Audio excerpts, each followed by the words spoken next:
Muy buenas noches, hermanos. Dios me los bendiga. Qué bueno es volver a estar aquí otra vez, como siempre. Mi corazón se llena de alegría al saber que podemos llegar hasta sus hogares con esta palabra poderosa de nuestro Señor, ¿verdad? Que ha venido a bendecir nuestras vidas. Y mire, yo les digo, yo cada jueves mi corazón se alegra de poder tener la oportunidad de llegar hasta su sala, hasta su cuarto, donde quiera que usted nos esté viendo. Es motivo de alegría, es motivo de gozo para nosotros que usted esté ahí.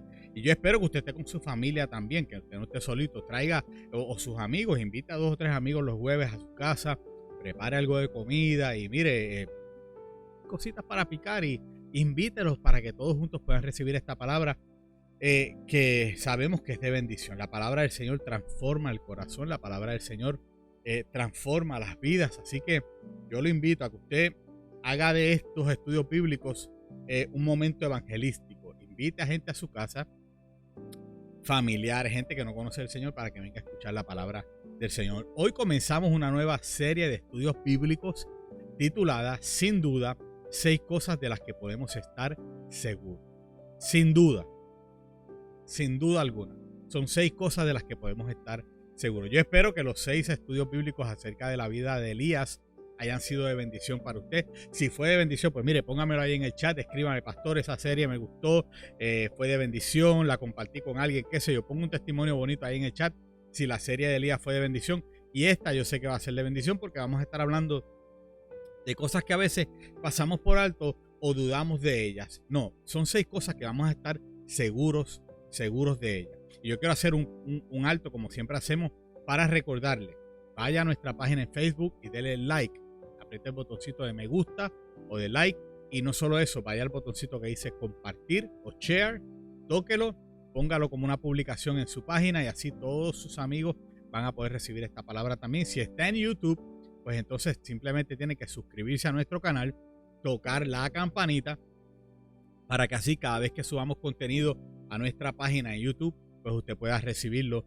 Le avisa, ¿verdad?, que estamos transmitiendo en vivo y usted puede conectarse con nosotros. Saludamos a los que nos ven desde la República Dominicana, desde Honduras, desde Colombia, en Italia, en Puerto Rico, aquí en Estados Unidos le bendecimos, en Connecticut, Massachusetts, aquí en Filadelfia.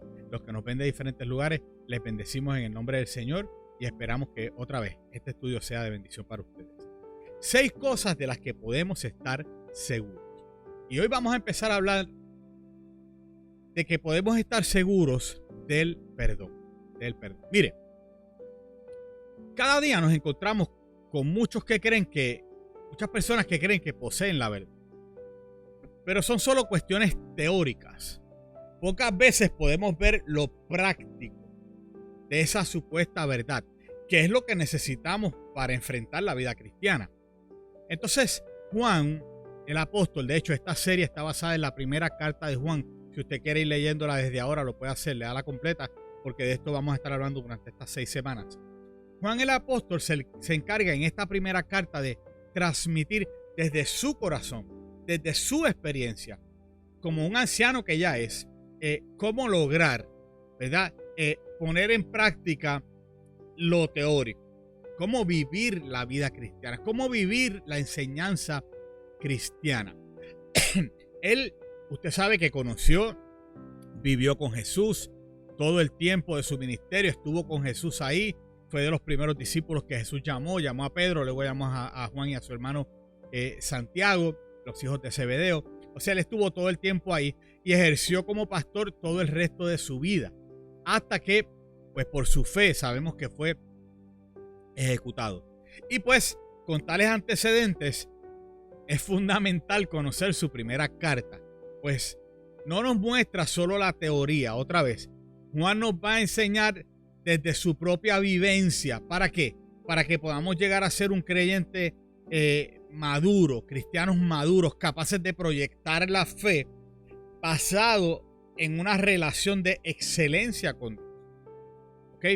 Y en esta serie, otra vez, lo que estudiaremos es pues, cómo Juan nos muestra que podemos estar seguros de una verdadera relación con Dios y con los demás también, especialmente con los hermanos de la fe. Así que esta serie va a estar bien interesante, porque también al mismo tiempo Juan nos va a ayudar va a ir afirmándonos de manera práctica acerca de la seguridad, por ejemplo, de nuestra salvación, del perdón, que es lo que vamos a hablar hoy, de que Jesús es la verdad, de la realidad de ser poseedores de una vida victoriosa en Cristo Jesús. Y cada una de las sesiones va a ser de ayuda fundamental en esta doble relación en la que estamos llamados, que es a amar a Dios y amar al prójimo. ¿Okay? Así que esa es la introducción. Yo espero que usted ya vaya, ¿verdad?, envolviéndose y comience a crecer en usted una sed y un hambre por estos 6 estudios bíblicos que sé que van a ser de bendición para usted. Pues vamos a romper el hielo en la noche de hoy, como siempre hacemos, con una primera pregunta. ¿Con qué puedes contar en la vida? ¿Con qué tú puedes contar en la vida? ¿Cuáles son esas cosas que tú dices? Bueno, yo cuento con esto otro, cuento con aquella persona, ¿Con qué tú puedes contar en la vida? Vaya poniendo la respuesta ahí en el chat. ¿Con qué puedes contar en la vida? ¿Con qué puedes contar en la vida? Vaya poniendo su respuesta en el chat. Hoy quiero darles un resumen también de la carta como tal. Así que si me permite, voy a entrar un momento ahí. Mientras usted va poniendo su respuesta, ¿con qué puedes contar en la vida? Voy a ir dándole, ¿verdad?, un resumen de lo que es de la carta de Juan. Ya sabemos que el autor de la carta es Juan, hijo de Zebedeo, apóstol de Jesús, hermano de Santiago. Es conocido en el Evangelio como el discípulo amado, pero él también escribe primera, segunda y tercera de Juan, que son 3 cartas que él escribe, y también escribe el libro de Apocalipsis. Así que Juan tiene a su haber 5 de los libros que están en la Biblia: el Evangelio de Juan, las 3 cartas y el libro de Apocalipsis. Juan escribe esta carta cuando sale de Jerusalén hacia Éfeso, aproximadamente en el año 70, y escribió sus 3 epístolas más o menos entre el 70 y el 80, casi llegando al 90. Y los destinatarios, pues, son los cristianos que vivían en Éfeso y en sus alrededores. ¿Cuál es el propósito de esta carta? Especialmente de esta carta. Primera de Juan, pues, es escrita principalmente para combatir las falsas doctrinas que se estaban enseñando. Por ejemplo, doctrinas que negaban la encarnación de Cristo. O sea, son doctrinas que negaban que Jesús vino como un ser humano real, con un cuerpo físico, que Dios estaba encarnado en Cristo. Eso ellos lo negaban. Segundo, otra falsa doctrina negaban que Jesús fuera el Mesías, el Cristo. Simplemente decían que Cristo era un buen profeta, un chamaco buena gente, que hacía cosas maravillosas, pero no lo veían como el Cristo, como el Salvador del mundo. Y estas herejías estaban conduciendo a ciertos comportamientos errados. Por ejemplo, pues si Cristo no es el Mesías, si Cristo no era Dios encarnado, 100% hombre, 100% Dios, pues entonces negamos la gravedad del pecado. ¿Okay? Y cosas como esas se estaban dando en aquel tiempo. Y Juan escribe no solo para corregir estos peligros, sino para alentar y reforzar las convicciones verdaderas y el comportamiento cristiano correcto, centrado en la comunión con Jesucristo. Así que el mensaje de esta carta es la siguiente: es presentar 3 elementos principales del conocimiento de Dios para la salvación. 1, la fe en Jesucristo. 2, la respuesta obediente a los mandamientos de Dios. 3, el amor sincero a Dios y a los demás. ¿Okay? Así que esas son las 3 principales enseñanzas. La fe que ponemos en Jesucristo. 2, la respuesta obediente a los mandamientos de Dios. Y 3, el amor sincero a Dios y a los demás. Y oiga bien, el amor sincero. ¿Okay? No es decir, sí, yo amo a Dios y hacer lo que le dé la gana a uno. No, es amar a Dios con toda sinceridad y a los demás también. ¿Okay? No con hipocresía, no con dobles caras, con doble agenda. No, es amar a Dios sinceramente y de todo corazón. Así que esta epístola muestra cómo Jesús espera que lo honren sus seguidores en la vida práctica, en la iglesia y en todo lugar donde Dios llame a su pueblo a servir. Sí, porque seguir a Dios y honrarle y vivir la vida práctica cristiana aquí dentro del templo, dentro de la iglesia, es fácil. Pero en mi trabajo, en mi comunidad, en el banco, en el supermercado, en la oficina del médico, donde quiera que yo voy, que el Señor me llama allí a servir, ahí la cosa es un poquito más difícil. Y entonces esta carta lo que hace es que nos muestra que Jesús está esperando eso, que nosotros lo honremos donde quiera que esté, ¿sí? Donde quiera que estemos. Entonces, déjeme darle algunos datos del apóstol Juan. Juan nace, ¿verdad? De Zebedeo y de Salomé, es lo que sabemos según los evangelios. ¿Okay? Luego, para el año 25 después de Cristo, Juan y su hermano Jacobo están trabajando como pescadores con su padre y en el mar de Galilea, cerca de Capernaum, comienzan a trabajar allí, y como para el 29 Jesús llama a Jacobo y a Juan a ser parte de sus 12 discípulos, el año 29 después de Cristo. En el año 32 Pedro, Jacobo y Juan fueron testigos de la transfiguración de Jesús. En el año 33 después de Cristo, ya Jesús está ejerciendo su ministerio full. Jesús le pide a Juan y a Pedro que preparen la cena de la Pascua, que van a compartir con sus discípulos. Cuando Jesús muere a los 33 años, le encarga el cuidado de su madre María a Juan. Juan muy probablemente es el primero de los 12 discípulos que creyó que Jesús había resucitado. Recuerde que salen corriendo hacia la tumba Pedro y Juan, y desde ese momento entonces creen, ¿verdad?, que Cristo está vivo. Viene Pentecostés, Juan y Pedro con valentía dan testimonio de los actos de Jesús en Jerusalén y se van a predicar y le hablan al hombre que está allí en la puerta del templo y dicen: no tengo oro ni plata, pero lo que tenemos te damos. Y ese tipo de cosas comienzan a trabajar, ¿verdad?, ya de lleno en un ministerio y a esparcir el evangelio del Señor. Por ahí, por el año 44 después de Cristo, el hermano de Juan, Jacobo, o Santiago como también se le conoce, es el primero de los 12 discípulos en morir como un mártir, ¿okay? En el año 44. En el 49 después de Cristo, Juan es uno de los pilares de la iglesia de Jerusalén y se reúne con Pablo, con Bernabé y con Tito en Jerusalén para tratar el tema de si los gentiles deben circuncidarse o no para convertirse en cristianos. ¿Okay? Ve cómo Dios va llevando a este hombre a lo largo de los años, ¿verdad? Del 66 al 70, Juan entonces sale de Jerusalén y se va a Éfeso. Por ahí del 70 al año 100 después de Cristo, Juan entonces se convierte en un líder espiritual de la iglesia de Éfeso. Y pues en el 70 escribe su evangelio.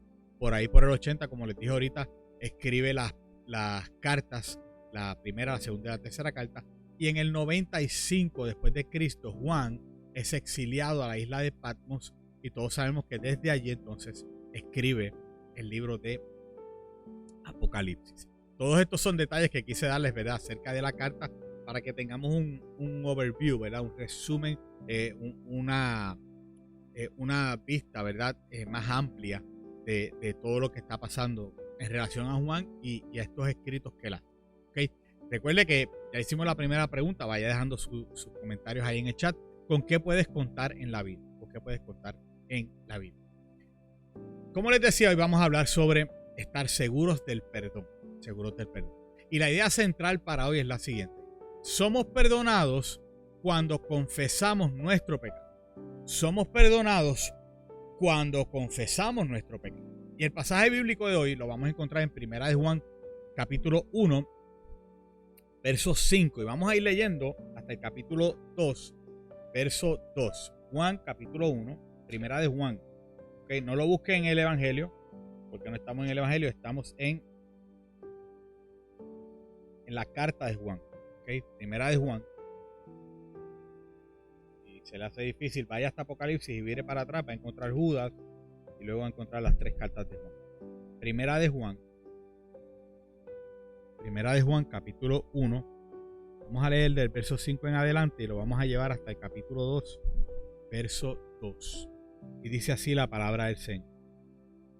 Dice: este es el mensaje que hemos oído de él y os anunciamos. Dios es luz y no hay ningunas tinieblas en él. Si decimos que tenemos comunión con él y andamos en tiniebla, mentimos y no practicamos la verdad.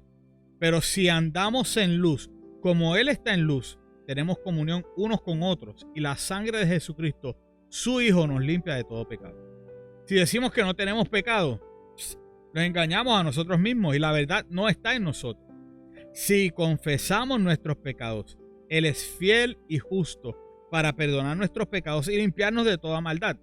Si decimos que no hemos pecado, le hacemos a él mentiroso y su palabra no está en nosotros.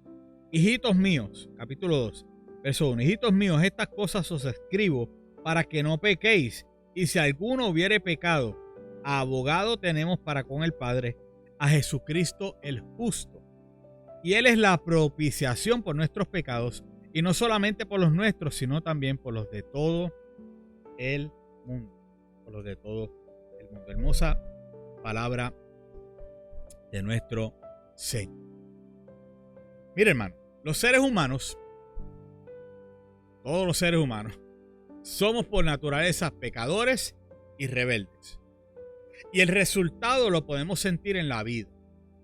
Porque eso lo que crea en nosotros es culpa. Cada vez que pecamos, cada vez que le fallamos a Dios, cada vez que hacemos algo que no está bien, porque lo sabemos que no está bien, crea en nosotros culpa. Y a pesar de que podríamos hacer nuestros mejores esfuerzos, se nos hace imposible librarnos de nuestro pecado y el sentido de culpa nos seguirá acosando sin descanso, sin descanso. Y ante este estado, pues muchas personas caen en la desesperación, caen en la depresión, que se añade a la culpa que sienten por no poder librarse del pecado. O sea, usted trata 1000 veces de no hacer esto y no volverlo a hacer y le dice al Señor, Señor, no lo voy a volver a hacer, y pecó y vuelve y le dice, Señor, no lo voy a volver a hacer, perdóname, y pecó, y entonces ya la segunda, la tercera vez, ya uno no encuentra ni cómo ir donde él, yo no sé usted, pero ya uno no encuentra ni cómo ir donde el Señor, es como que, Señor, ¿sabes qué? Te dije la última vez aquella, te dije que no iba a volver a hacerlo y volví, lo hice, y ahora se añade la desesperación, la depresión, la ansiedad, la angustia, la culpa, todo eso se pone ahí, ¿verdad? Y en este estado, muchas personas consideran pues, que no es posible librarse porque, como lo han intentado muchas veces sin resultado, pues piensan, ya, Dios no me va a perdonar. No es posible que Dios me perdone. Y la buena noticia es que es la siguiente, es posible librarse de ese pecado, es posible librarse de la culpa, ¿ok? Y la buena noticia es que se obtiene el perdón mediante la persona de Cristo. Sí es posible librarse del pecado, de la culpa, de la depresión, de la desesperación. ¿Por qué? Porque Cristo ya pagó por nuestros pecados en la cruz del Calvario. Y lo único que hay que hacer es confesarle todos esos pecados que nos atormentan y que no nos permiten estar tranquilos y permitirle a Dios que por medio de su Espíritu Santo tome control de nuestras vidas, ¿ok?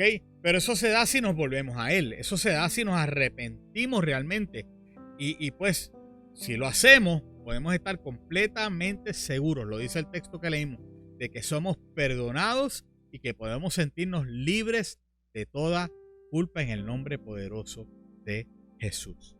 Vamos a mirar el contexto de estos versos que vimos. Lo que les di ahorita fue el resumen de la vida de Juan prácticamente y de las cartas y los escritos de Juan. Pero esta porción que leímos hoy, el contexto es el siguiente.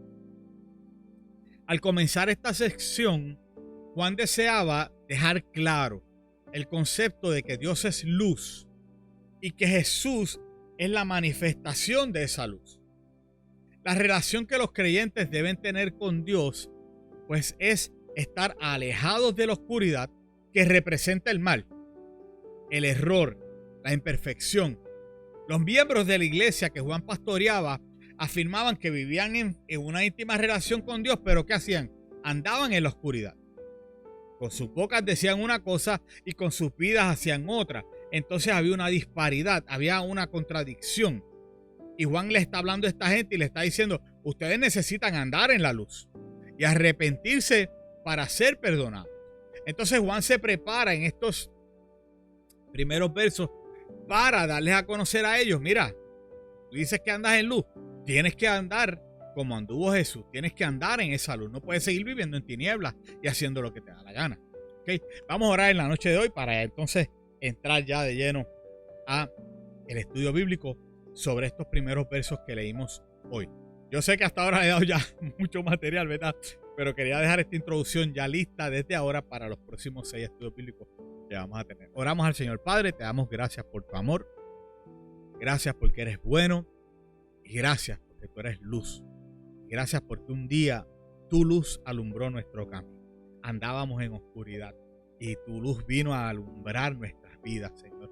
Gracias porque ahora tu Espíritu Santo habita en nosotros y nos permite ser luz a otros que necesitan tanto de ti, Señor. Te pedimos, Padre, que nos ayudes en esta vida cristiana a vivir de forma correcta, a vivir de acuerdo a lo que dice tu palabra, Señor. Como Juan, Señor, vivir lo que tú nos has enseñado. Que no sean puras teorías, que no sean puras enseñanzas, doctrinas, sino que lo podamos poner en práctica cada día de nuestra vida, donde quiera que estemos. Gracias por tu amor, gracias por tu misericordia. Háblanos a través de este estudio bíblico y bendice a nuestros hermanos que están allá a la distancia de manera especial, que sean bendecidos a través de tu palabra. En el nombre de Jesús te damos las gracias. Amén y amén. Bueno, vamos a mirar los primeros dos versos, los primeros tres versos, del 5 al 7, pero los que leímos ahorita. Aquí Juan se prepara para dar a conocer lo que como apóstol personalmente había escuchado de Jesús. Recuerde que Juan, y mire, yo siempre veo a Juan un poquito más allá, a Pedro y a Santiago. O sea, ellos eran discípulos de Cristo, pero era como un grupo más íntimo que Jesús tenía. Cuando Jesús va a resucitar a la hija de Jairo, se lleva con él a Juan, a Jacobo y a Pedro. Cuando va al monte de la transfiguración, se lleva a Juan, a Jacobo y a Pedro. Cuando va a orar en Getsemaní, dejó a 9 en una esquina y se llevó con él a Juan, a Jacobo y a Pedro. Hay varios momentos donde estos tres discípulos están bien cerquita del Señor. Así que lo que Juan nos está hablando son cosas que él vivió, son sus propias vivencias, es su propio testimonio. No es lo mismo que te dé el testimonio una persona que lo escuchó de otra persona, de otra persona, de otra persona, a que la persona que estuvo ahí, de primera mano, de primera, con sus propios ojos, vio todo lo que pasó. ¿Okay? Así que estas cartas son maravillosas.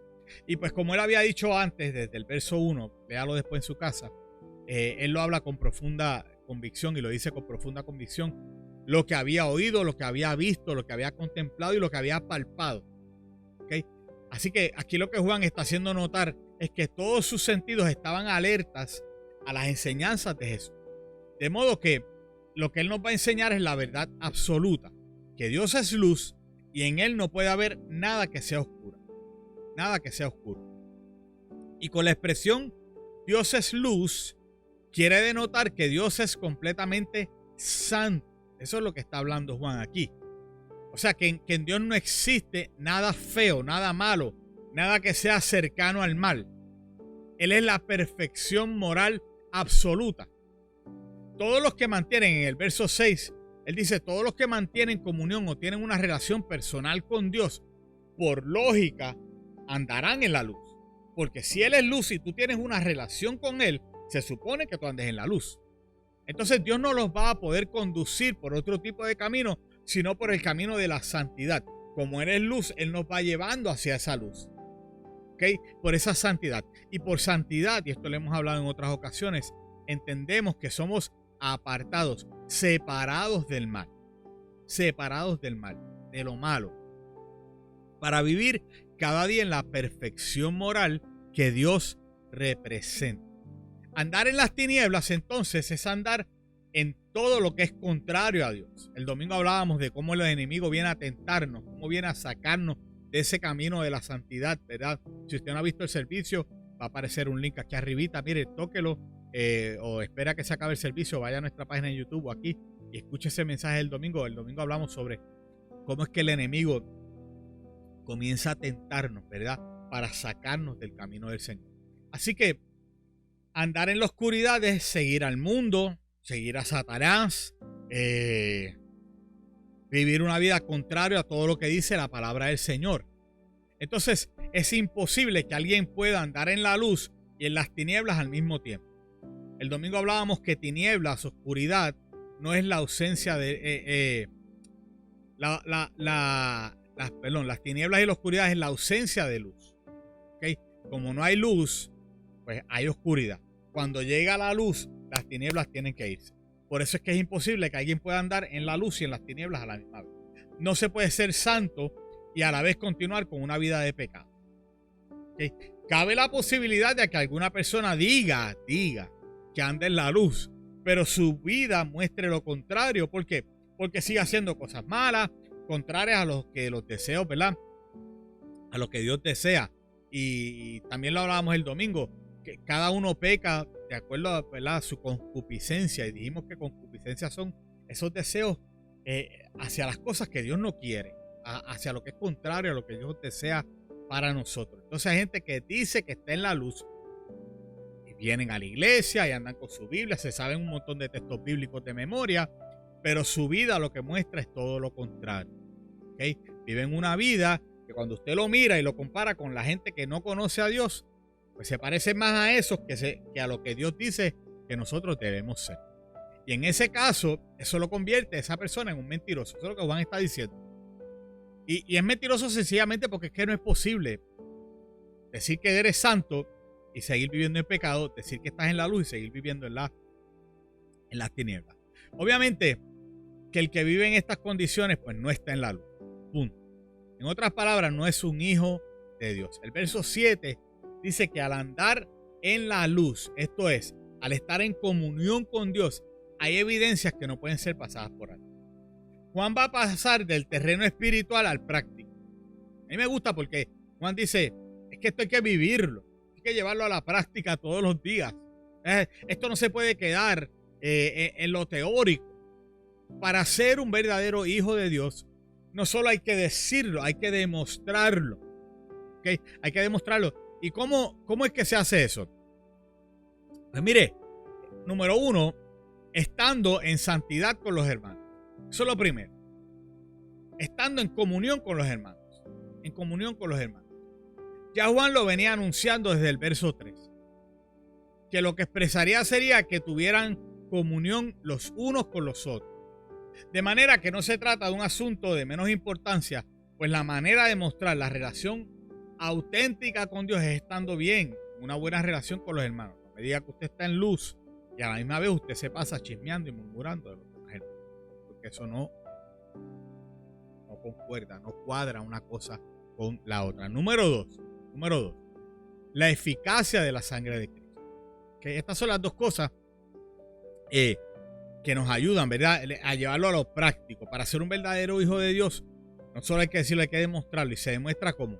Pues se demuestra estando en comunión con los hermanos y se demuestra a través de la eficacia de la sangre de Cristo.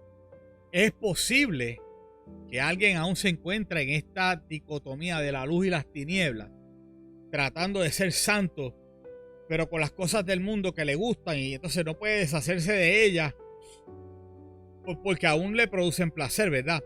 Y en tal caso, la sangre de Cristo, la que fue derramada en la cruz del Calvario, se encarga de limpiar de todo pecado. De todo pecado. Y destacamos aquí la palabra de todo pecado. Los de hace 3 años, los de hace 2 meses, los de hoy, los de mañana, los del mes que viene, los de dentro de 2 años, si estamos aquí todavía y Cristo no nos ha venido a buscar, de todo pecado. De todo pecado. Y otra vez, hermano, hay gente que está en esta lucha, tratando de dejarlo, tratando de soltarlo. ¿Qué pasa? Todavía eso le produce placer. ¿Ok? El domingo hablábamos, pornografía, sexo ilícito, las drogas, el alcoholismo, las fiestas. Y no es que fiestar sea malo, pero es que hay fiestas que terminan en donde no deben terminar. Y a eso es a lo que me estoy refiriendo realmente. El fumar, el beber y todas estas cosas, pues, como me produce placer, lo sigo haciendo. Sé que está mal delante de Dios, ¿okay? Y estoy tratando de dejarlo, pero que me gusta, pastor. Y yo he tenido que trabajar con gente y así mismo me lo dice, pastor, pero es que eso me produce placer. Y para ese caso, para esos casos, entonces la sangre de Cristo, que fue derramada en la cruz del Calvario, que no ha perdido su poder, todavía hoy está disponible para limpiar ese pecado y todos los demás. Todo pecado, llámese como se llame, todo pecado, ¿ok? Y yo no le voy a poner categoría a los pecados porque los pecados no tienen categoría. No hay pecados blancos, amarillos, azules, negros, no. Pecado es pecado y punto. Y tan pecador es uno que miente como es uno que asesina. Punto. La Biblia los pone en el mismo lugar. Todo pecado, punto. Una sola cosa, pecado. Y para todos ellos la sangre de Cristo es eficaz. Vino a limpiarnos de todo pecado. En el primer siglo ya habían surgido unos movimientos que negaban que el cuerpo de Cristo hubiera sido real. Lo hablamos ahorita, ¿verdad? Negaban la encarnación de Cristo. Para contradecir eso, posiblemente Juan entonces aclara que la sangre de Cristo, verdadera sangre, fue derramada para limpiarnos de todo pecado. Porque si hay sangre es porque hay un cuerpo. ¿Okay? Y esa situación nos debe mantener alerta, hermanos. Porque, mire, todavía en nuestros días surgen tantas ideas en torno a Cristo que también mucha gente anda, ¿verdad? Confundida. Todavía hay gente por ahí que anda como, de verdad Cristo vino, en serio murió por nosotros, de verdad Él era Dios y hombre, ¿sabes? Todavía hay gente que todavía estas cosas las niegan y no las creen. Y es importante que nosotros estemos alertas. ¿Okay? Esta carta Juan la escribe para alertarnos, para tenernos, tú sabes, a la expectativa, tener el discernimiento de decir, no, eso no es una enseñanza bíblica. La sangre de Cristo todavía tiene poder, limpia de todo pecado. Él vino a este mundo, nació como un ser humano, era 100% hombre, 100% Dios. La encarnación de Dios en Cristo. Tenemos que creer esto, hermano. Está en la palabra y está bien claro. ¿Okay? Pero hay teorías que andan por ahí todavía que confunden a la gente. Nosotros tenemos que estar alerta. Pregunta número 2 de la noche. Si usted se está gozando hasta ahora, mire, póngame 4 corazoncitos, 2 caritas felices, 3 deditos para arriba, las bolitas de fuego, lo que usted quiera poner ahí, pero pónganos algo en el chat que sepamos que usted está ahí. Si usted quiere comentar sobre lo que estamos hablando, póngame un amén, un gloria a Dios, lo recibo, lo que usted quiera poner ahí, pero déjenos saber que está con nosotros ahí en el chat. Pregunta número 2 de la noche. ¿Cómo debemos entender las imágenes de la luz y la oscuridad en estos versículos? Para usted, ahora yo quiero que usted me hable a mí a través del chat. ¿Cómo debemos entender las imágenes de luz y oscuridad en estos versículos? ¿Cómo es que debemos entender esto? Luz, oscuridad. En sus propias palabras, ¿cómo usted entiende esto? ¿Cómo usted lo entiende? Póngamelo ahí en el chat y vamos resumiendo lo que hemos hablado hasta ahora. Nos queda bastante tela para cortar en la noche de hoy. Lo que más cautiva de Juan es que habla, yo no sé usted, pero lo que más a mí me cautiva es que él nos habla desde su corazón y no solo eso, él apoya lo que él habla con su experiencia. ¿Okay? Así que podemos resumirlo de la siguiente manera, estos 3 versos. La primera afirmación es que Dios mismo es luz. Él es la luz. Él es la luz. Y este es un mensaje que no puede ser callado. Más bien tiene que ser repetido y con mucho entusiasmo. Dios es luz. Dios es luz. Y donde quiera que usted vaya, Dios es amor, pero Él es luz también. Mire, y más en este tiempo donde estamos viviendo en un mundo lleno de tinieblas, lleno de oscuridad, donde las tinieblas están arropando nuestro mundo y la oscuridad también. Es el tiempo de proclamar que Él es la luz. Él es la luz. A mí me gusta una imagen que aparece en muchos cuadros donde se presenta a Dios como este faro que se usaba para cuando los barcos estaban en la noche, perdidos en la oscuridad de la noche y no sabían cómo llegar hasta un puerto seguro. El faro iba dando vueltas con su luz y alumbraba, y cuando el capitán del barco miraba y veía el faro, sabía hacia dónde dirigirse. Mire, nosotros tenemos que proclamar que Dios es luz, que Dios es luz, tuya, que Él es luz y que Él puede dirigir a la gente y sacarlos de la oscuridad y traerlos a un puerto seguro para que tengan salvación y vida eterna. Número 2, lo que hay que tener en cuenta, sin embargo, es que no solo depende de tener un deseo, sino de vivirlo en realidad. No es que yo desee tener la luz, no es que yo desee saber de Dios, es que yo quiera vivirlo en realidad. Que cuando yo llegue a la oficina del médico, como hablábamos ahorita, al supermercado, a mi trabajo, ¿okay? Yo que he tenido la oportunidad de, aparte de ser pastor, ¿verdad? En algunos momentos he sido bivocacional, he sido pastor y a la vez he tenido otros trabajos. Y yo llego a estos trabajos, hermano, y la gente está hablando de sexo y aquel está hablando de cómo salió con otra mujer que no es la de él y cosas. Entonces uno llega y todos se callan, ¿sabes? Tú llegas con tu luz y las tinieblas tienen que ir. Se callan y cambian el tema y no vuelven a hablar. Entonces le sacan el cuerpo a uno, porque es que la luz, las tinieblas tienen que huir. Y a veces uno llega y lo que hace es que se paran y se van porque saben que uno es cristiano, y la luz que uno irradia hace que las tinieblas se disipen, ¿verdad? Así que tenemos que vivirlo en realidad, hermano. Número 3, en Dios no hay absolutamente nada que se parezca al pecado. No lo hay, no lo hay. ¿Por qué? Porque Él es la pureza total. oscureza todo. Vamos a ver los próximos versos. Y espero que hayan puesto sus comentarios ahí en el chat. Los vamos a ir contestando entre cada uno de nosotros. Y mire, si hay un comentario que algún hermano dejó, si usted quiere responderle, aproveche ahí en el chat también y envíe su respuesta a estos hermanos. Tenemos la victoria sobre la duda. Eso es lo que tenemos que entender. Lo vamos a ver en los próximos versos. Porque vamos a ver que tenemos la victoria. ¿Por qué? Porque permanecemos en Jesús y Él permanece en nosotros. Y aquí ya se va aclarando entonces la duda que pueda haber. Eso que estamos hablando, ¿verdad? Sin duda.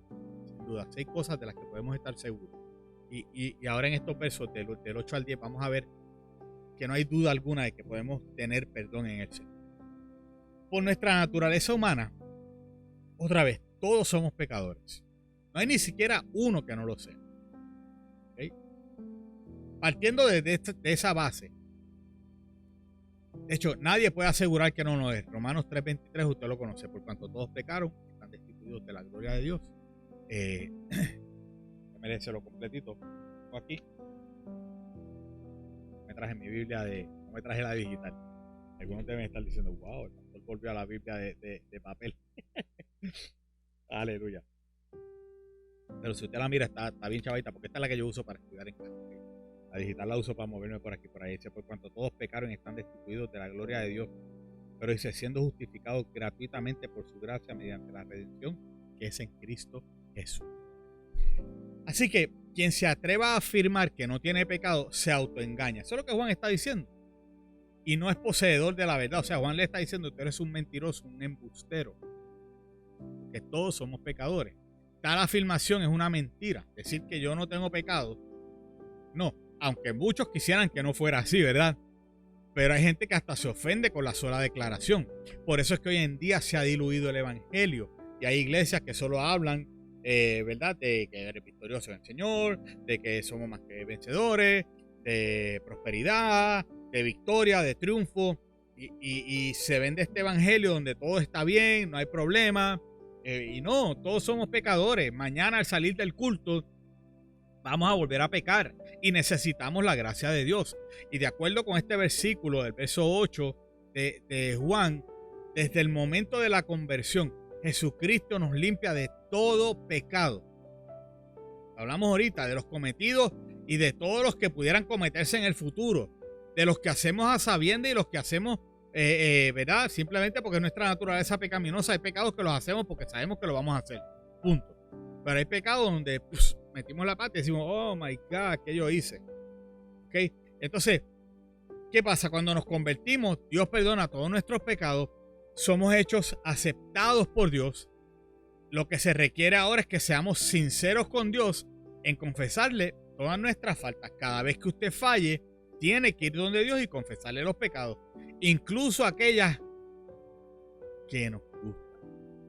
Sí, porque hay pecados que los cometemos porque nos gustan. Entonces, usted tiene que ir donde Dios y decirle otra vez,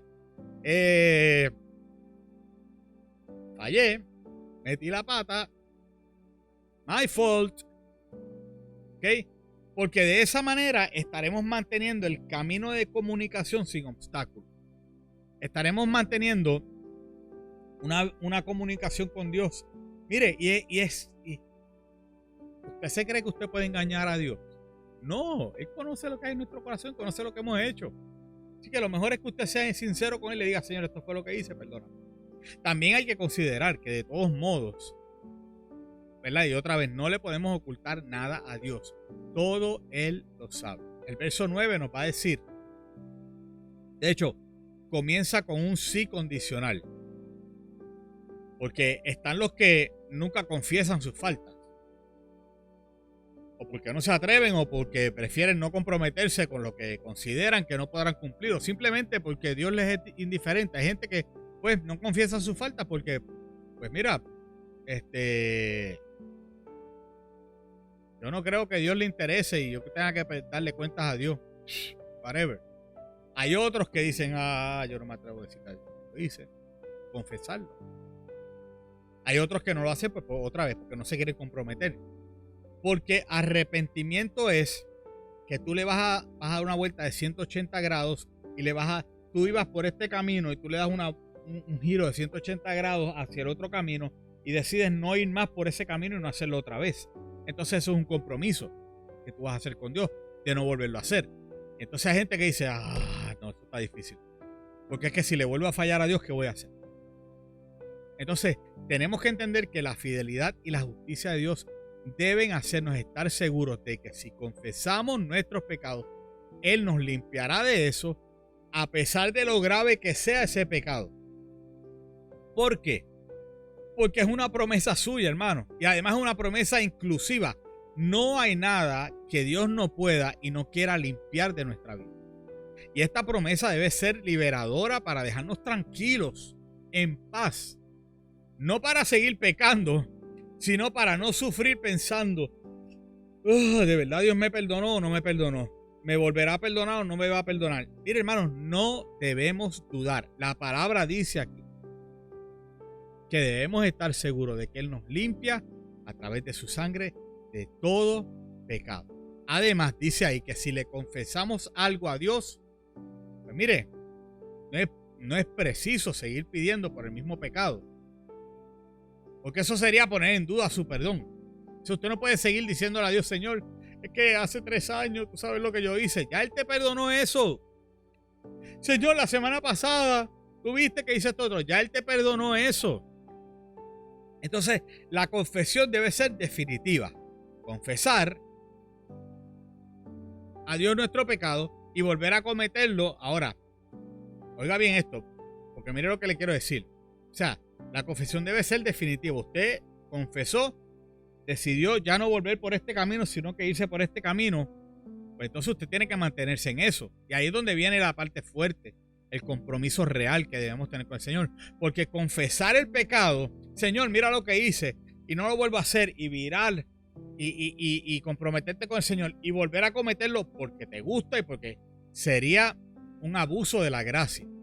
De hecho, mire cómo Pablo lo presenta en Romanos 6. Vamos a volver a Romanos, y rapidito. Romanos 6, los primeros 2 versos. Dice, ¿qué pues diremos? ¿Perseveraremos en el pecado para que la gracia abunde? En ninguna manera, porque los que hemos muerto al pecado, ¿cómo viviremos aún en él? ¿Ok? Pecar y pedir perdón. Volver a hacerlo y volver a pedir perdón. Volver a hacerlo y volver a pedir perdón. Volver a hacerlo y volver a pedir. La respuesta es en ninguna manera. Porque se supone que al confesarlo y al decirle al Señor, yo me arrepentí de este pecado, tú estás muriendo a ese pecado. Tú estás diciendo, no lo voy a volver a hacer. El verso 10 nos dice entonces que negar la realidad del pecado es una herejía que parece que Juan está tratando de refutar y que había sido hecha popular entre los creyentes. Parece que los creyentes pensaban, pues entonces esto del pecado es una herejía. No. Hay que entender que si negamos la realidad del pecado, pues entonces la venida de Jesucristo a este mundo, su entrega en la cruz del Calvario, su resurrección son innecesarias. Porque si no existe pecado, ¿para qué Jesús vino? Sin embargo, lo más grave son los 2 elementos con los que Juan termina el versículo. Dice que hacemos a Dios mentiroso. Porque en su palabra Él dice que todos somos pecadores.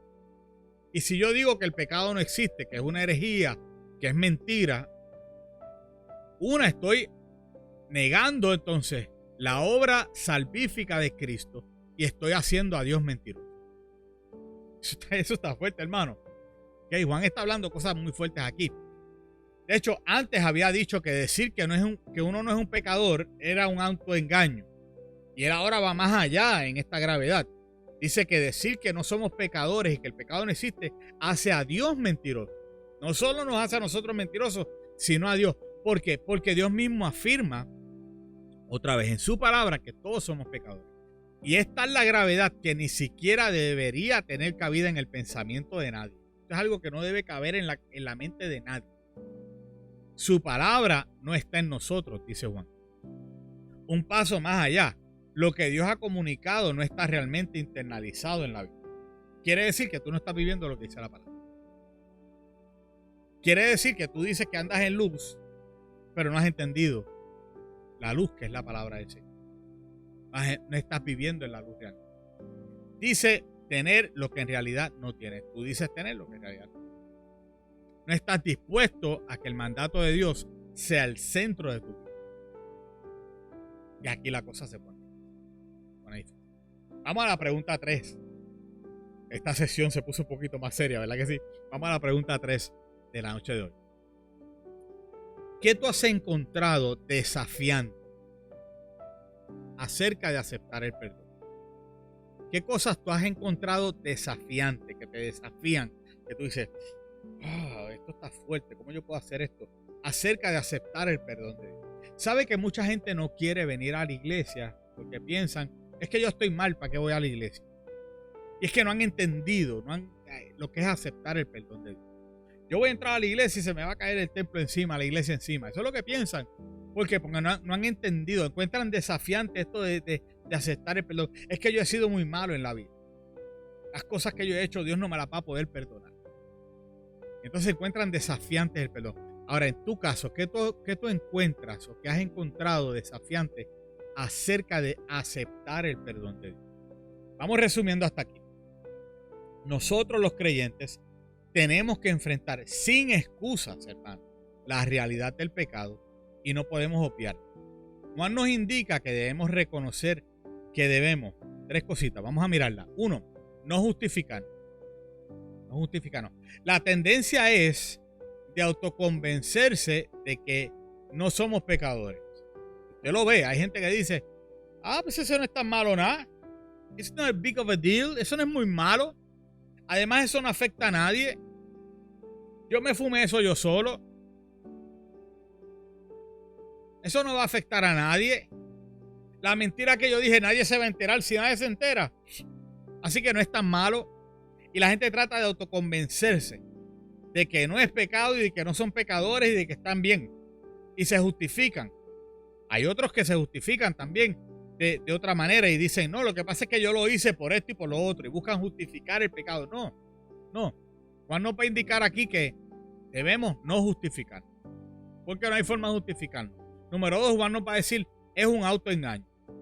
Quien se trata de convencer a sí mismo de que no es pecador, se está mintiendo. Está mintiendo.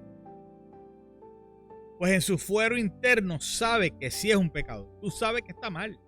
Pero tú tratas de engañarte y de convencerte a ti mismo. Y tratamos de pintar. Ahí es donde viene lo de es una mentirita blanca.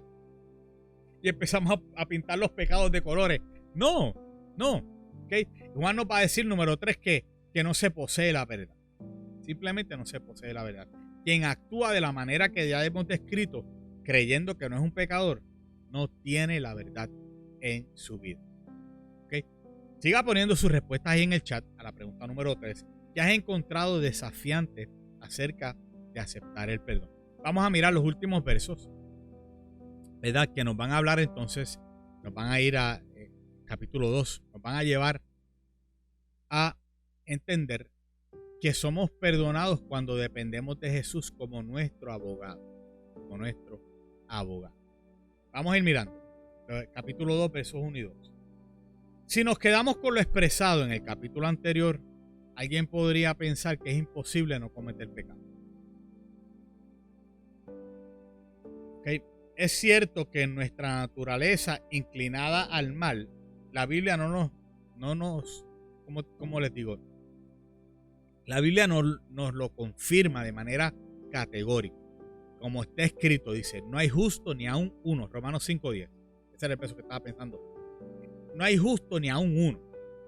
¿Okay?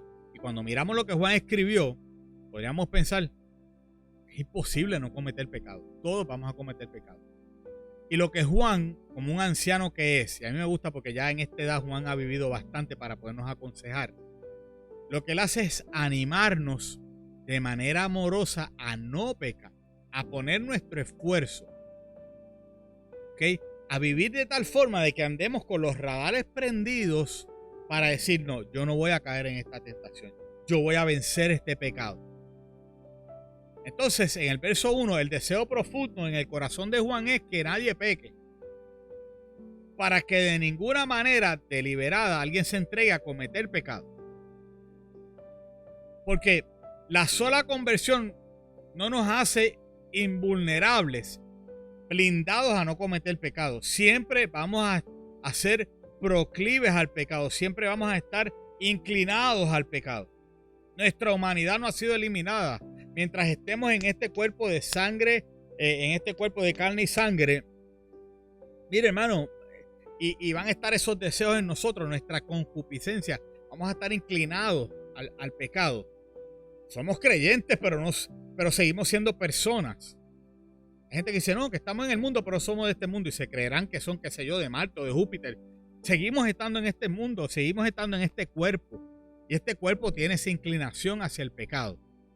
Pero a pesar de esto, lo que Juan nos está diciendo, digamos que a los ojos de Juan podemos evitar los pecados. Vamos a ponerlo de esa forma. Con la gracia de Dios. No por nosotros mismos. Okay, por la gracia de Dios. Sin embargo, existe la posibilidad de que alguien los cometa. Y no es que se prepare para hacerlo. Se supone que si usted ya ha sido lavado por la sangre de Cristo, usted todos los días se ponga la armadura del cristiano, prenda los radares del discernimiento y comience a caminar por la vida viviendo una vida santa que agrada a Dios. ¿Ok? Y no es que alguien se prepare para pecar arrastrado por su debilidad humana. No. Porque en ese caso, pues, anyway, hay una solución, ¿verdad? La sangre de Cristo. Pero la desesperanza no debe hacer presa en nosotros en los momentos de caída. Yo lo que quiero que usted entienda hoy es que, aunque caigamos, usted no debe perder la esperanza de venir a Cristo otra vez y decirle, Señor, lo siento, pero volví a fallar. Lo siento, pero esta debilidad humana me arrastró, no vi la tentación, caí, aquí estoy otra vez. Aquí estoy otra vez. Y usted no puede dejarse hacer presa, caer preso de esos pensamientos y de esa desesperanza y decir, pues ya Dios no me va a perdonar. No. ¿Por qué? Porque abogado tenemos ante Dios para que nos represente y nos defienda. Eso es lo que hace un abogado. Representa a alguien y lo defiende. ¿Y de quién nos va a defender el Señor? Apocalipsis 12:10 dice que el Señor nos defiende de nuestro acusador permanente, que es quien, Satanás, que no se da por vencido. Era lo que hablábamos el domingo, hermanos. Todos los días estamos en esta. La vida cristiana no es un parque de recreo. La vida cristiana no es Walt Disney. No. La vida cristiana es un campo de batalla donde todos los días estamos batallando. Y el enemigo no se va a dar por vencido. Y si usted venció hoy, prepárese para la lucha de mañana. No se recueste en los laureles a decir, pues como vencí ayer, mañana, hoy. No. Todos los días tenemos que estar listos para esta batalla. Y lo que se nos expresa es que tenemos como un paracletos, un compañero que está siempre a nuestro lado para brindarnos la ayuda necesaria y oportuna.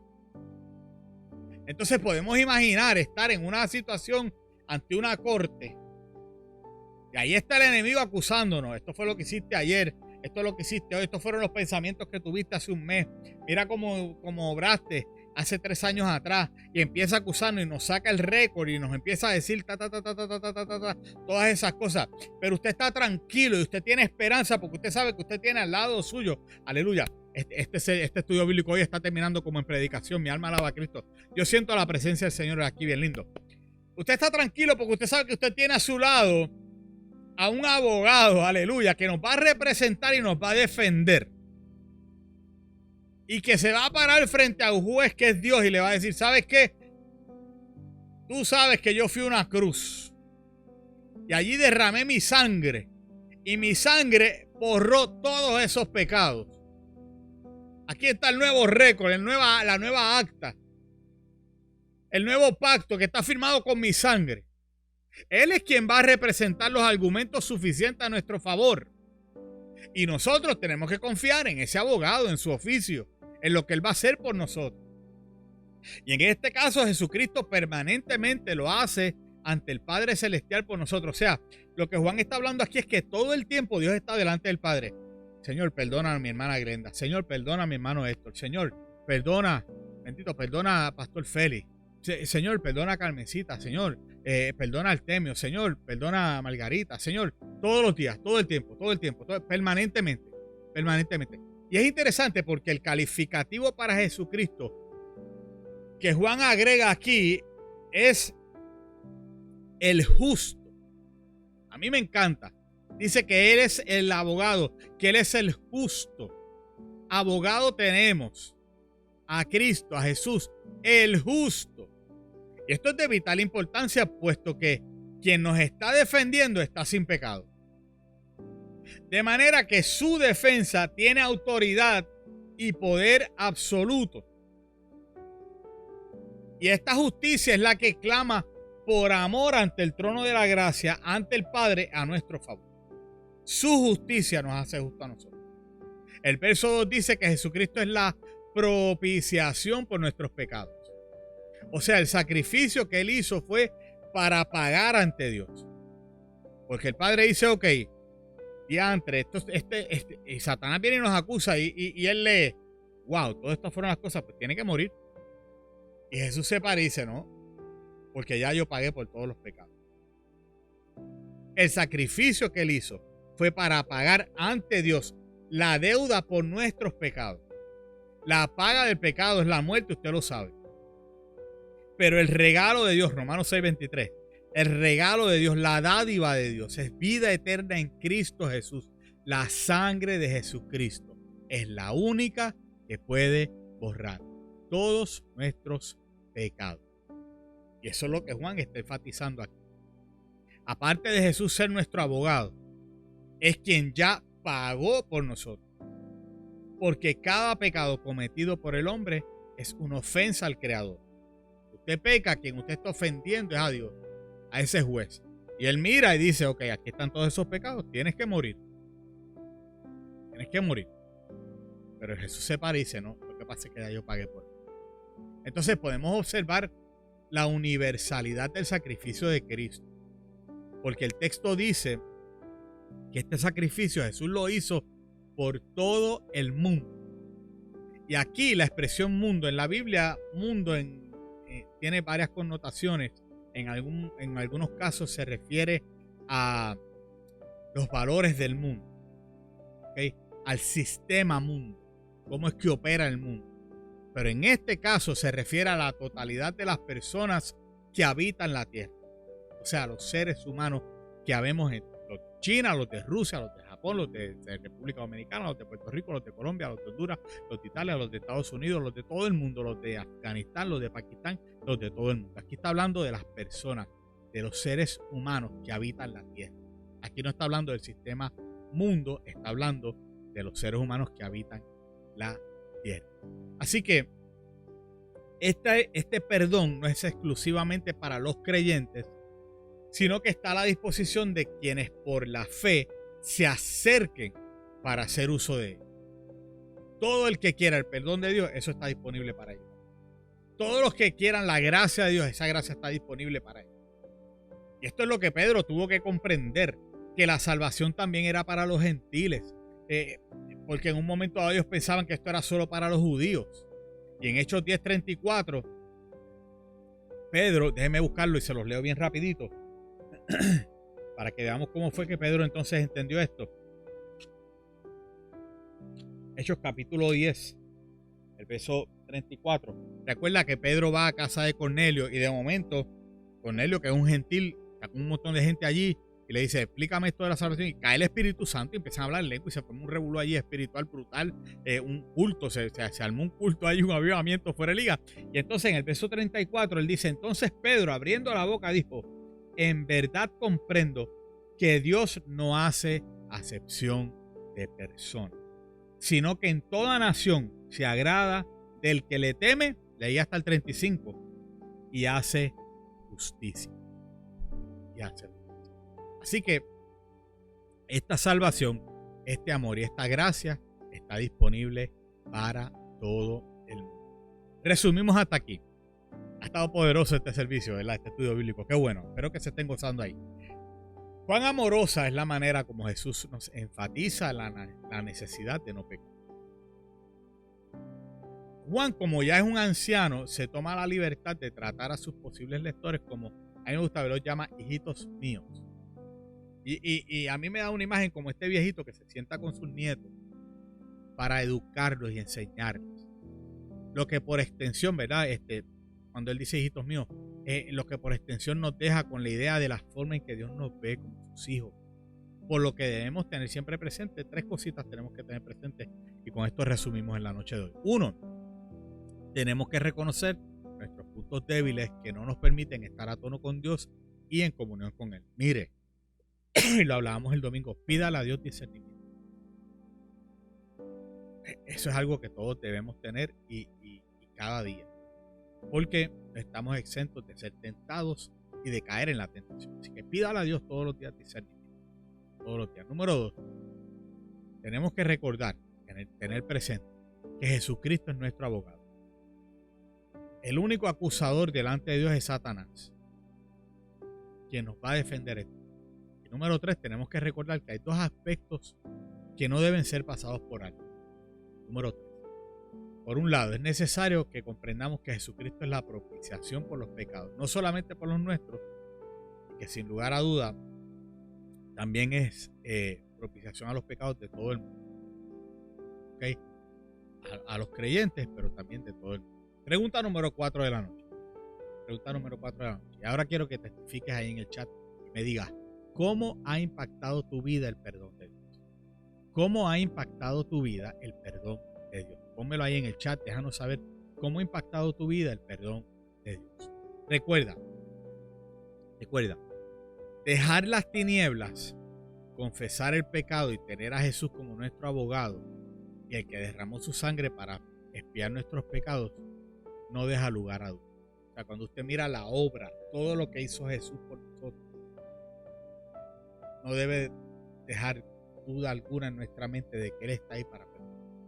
Por lo tanto, podemos estar seguros del perdón. ¿Por qué? Porque ya usted lo confesó y hay una promesa y usted camina con Cristo y esa promesa se va a cumplir. Cuando usted confiesa sus pecados, Él es fiel y Él es justo y es nuestro abogado y está dispuesto a perdonar todos nuestros pecados. Todos nuestros pecados. Pregunta número 4, ¿cómo ha impactado tu vida el perdón de Dios? Y pregunta número 5, para ir cerrando, ¿cómo este pasaje que hemos leído te ayuda a estar seguro del perdón? ¿Cómo es que este pasaje te ayuda a estar seguro del perdón de Dios? ¿Cómo es que este pasaje te ayuda a estar seguro del perdón de Dios? Recuerda que la idea central, en la noche de hoy es, somos perdonados cuando confesamos nuestros pecados. Somos perdonados cuando confesamos nuestros pecados. Vamos a poner esto en práctica, vamos a poner esto en arroz de habichuela, vamos a poner esto en mangú con los 3 golpes, vamos a poner esto en pan de bono con café, ¿sí? Porque tengo gente de diferentes lugares y tengo que usar las ilustraciones, las tengo que ahora aplicar a los diferentes pueblos que llegamos, ¿verdad? Vamos a poner esto en práctica, 1, está consciente. Alguien dijo con gran acierto que nadie puede ser santo y pecador al mismo tiempo. Esto implica que estamos en la luz o en las tinieblas. Usted está en un sitio o está en el otro. Usted no puede estar con los 2 pies en un sitio aquí, un pie aquí, un pie allá. No. Entonces, ¿qué hacemos? Lo importante es estar consciente de esta realidad con el fin de dejar de vivir en esa dicotomía. Tiene que llegar un momento en su vida donde usted diga, yo no voy a hacer más esto. Yo no voy a pecar. Punto. No lo voy a hacer. ¿Okay? Pedirle al Señor la fuerza a través de su espíritu para poder dejar esas cosas. Número 2, busca el remedio divino. No existe otro medio para lograrlo que no sea el provisto por Dios y se llama Jesucristo. Tiene un nombre, se llama Jesucristo. No importa cuán pecador seas ni cómo te sientas por haber pecado, Él dio su vida en sacrificio y gracias a ello ahora Dios no mira tus pecados, solo tienes que confesárselos a Él y pedirle perdón. Número 3, confía en Cristo. Descansa y confía en la eficacia de la sangre de Cristo. Recuerda que Él es tu abogado, te representa delante del Padre por cualquier pecado que hayas cometido. Y así podrás disfrutar cada día de una auténtica y genuina relación con Dios sin que nada la estorbe. Concluimos en la noche de hoy. Si hemos aprendido algo durante este último año que vivimos, de la pandemia y todo lo que ha pasado, es que Pues hay muchas cosas de las que no podemos estar seguros. Estábamos seguros de nuestros trabajos, de momento mucha gente los perdió. Estábamos seguros de la salud y de momento el COVID tocó la vida de mucha gente y fallecieron. Estábamos seguros de la seguridad financiera y de momento al quedarse sin trabajo, al estar encerrados en nuestras casas, tener los muchachos dentro de la casa comiéndose todo lo que hay en la nevera en 4 días, se nos puso la cosa difícil y de momento todo lo que era seguro, nos movieron el piso y todo lo que era seguro, la iglesia tuvo que cerrar y todo lo que era seguro como que nos dimos cuenta que hay muchas cosas de las que no podemos estar seguros. Pero cuando se trata de Dios y de su palabra, tenemos la seguridad de Dios, de la vida eterna, tenemos la seguridad de la salvación y tenemos la seguridad de nuestro perdón. Tenemos la seguridad de nuestro perdón. Oramos en la noche de hoy y así terminamos el estudio bíblico, que espero que haya sido de bendición para cada uno de ustedes. Padre, te damos gracias, estamos agradecidos de ti por tu misericordia, por tu amor, por tu bondad. Gracias porque estás con nosotros. Gracias por tu perdón por medio de la sangre de Cristo, preciosa sangre de Cristo. Y te pedimos que nos ayudes, los miembros del grupo, a recibir ese perdón y a extender ese ofrecimiento a otros para que ellos también puedan creer y arrepentirse. Que la luz que has puesto en nosotros ilumine la oscuridad en la que otros andan, para que ellos también puedan ser dirigidos al puerto seguro. Ellos puedan llegar hasta ti, Señor, y encontrar salvación y vida eterna. Que puedan arrepentirse de sus pecados y venir corriendo a tus pies para recibir tu perdón. Gracias te damos por tu amor. Gracias por tu perdón. En el nombre de Jesús, Señor, te damos las gracias. Amén, amén y amén. Aleluya. Si usted se gozó en este servicio hoy, en este estudio bíblico, mire, compártalo con otros, póngalo en su Facebook, mándelo como un mensaje en WhatsApp, envíeselo a alguna persona que usted sabe que está en oscuridad y necesita recibir el perdón del Señor. Envíelo para adelante, compártalo con otros. Es la mejor manera en la que usted nos ayuda para seguir llevando la palabra del Señor, ¿okay? A otras personas que tanto lo necesitan. Comparte unos anuncios rapidito con ustedes. Mañana nuestros jóvenes estamos en la bolera, vamos a ir a bowling, así que todos los jóvenes a las 7 en el templo para salir, nos esperan en la bolera a las 8, así que tenemos que salir temprano para llegar hasta la bolera y poder disfrutar un rato con nuestros jóvenes y pasarla chévere con ellos. El domingo nos está predicando la palabra nuestro hermano Héctor Maison, del pastorato Tomás Tempito, en términos de lo que es la predicación, ¿verdad? Porque así llevamos 3 semanas de una intensidad de trabajo bien, bien chévere y pues queremos también, ¿verdad? Dios nos ha bendecido por la vida de hermanos como Guido, Francisco, Silva, nuestro hermano Héctor Maisonet y otros más que predican la palabra. Y queremos también abrir estos espacios para que ellos puedan ejercer sus dones también. Así que este domingo tenemos a nuestro hermano Héctor. No se pierda este servicio, sabemos que Dios nos va a hablar de manera poderosa. Yo vengo listo a recibir lo que Dios tiene para mí. Y yo espero que usted venga igual, listo para recibirlo. A los padres de la iglesia, a la gente que está aquí en Filadelfia, queremos recordarles que del 26 al 29 tenemos nuestra escuela bíblica de vacaciones, donde vamos a tener nuestros niñitos del 26 al 29, desde las 5 de la tarde hasta las 7, 2 horitas, tráiganlo para que reciban la palabra del Señor toda una semana. Van a haber actividades, van a haber juegos, van a haber danza, van a haber baile, van a haber de todo un poquito. A lo mejor terminemos el último día con un día de esos de splash, vamos a mojar y vamos a revolver con esto aquí. Pero usted tráigalo, ¿okay? Déjenos saber, hay una forma que usted debe llenar. Vamos a tratar de ponerla en nuestro website www.iedj.org. Vamos a tratar de ponerla en el website para que usted la llene, ¿okay? ¿Por qué es necesario tener esta información? Pues porque hay que comprar meriendas, hay unos materiales que hay que conseguir. Queremos que los niños pues tengan todo, ¿okay? Así que por favor, si usted va a dejar que su niño venga, si usted lo va a traer, llámenos también. Nos puede llamar a mi teléfono 860-713-3727 o escríbanos en el chat. Mándenos un mensaje por Messenger, como usted quiera. Comuníquese con nosotros y déjenos saber que usted va a traer a sus niños a la escuela bíblica de vacaciones para poderlos tener, ¿verdad?, todo lo necesario para ellos. Estamos. Pues esos son los anuncios que nos quedan del mes. Que Jehová te bendiga y te guarde, que Jehová haga resplandecer su rostro sobre ti, que Jehová tenga de ti misericordia, que Jehová alce sobre ti su rostro y ponga en ti su paz. Que tengas una noche hermosa. Bendiciones, un abrazo de parte mía, de mi familia. Les amamos. Nos vemos durante la semana. Bendiciones.